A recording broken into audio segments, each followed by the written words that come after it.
Hello and welcome to our video. My name is Darren Windsor and I'm the Sales and Operations Manager for DMS.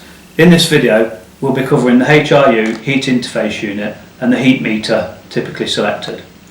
But first of all I'd like to do a short piece on the UK Government. In order to achieve its carbon reduction targets, it's expected that an increased number of heat networks will be installed throughout the UK in the coming decade, with heat network investment capital showing a potential of between 16 and £26 billion by the year 2030. If you'd like to know more, a full article is on the front page of our current newsletter.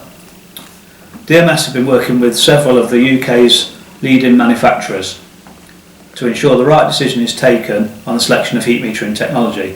Following extensive assessments of the metering technology available, the Sontex range of heat meters has been selected to be included in their HIU packages. The Sontex heating and cooling meters are available in sizes from 15mm right up to 500mm.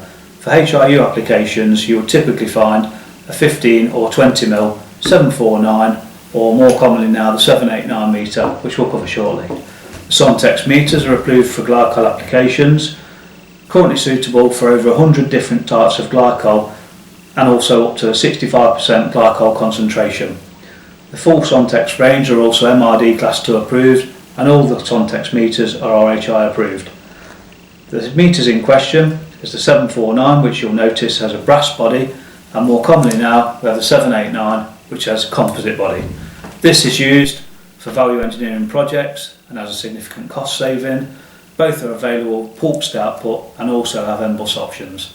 If you'd like to know more about the Sontex range of heat metering or would like to discuss HIU applications, please give our sales team a call or email on the details below.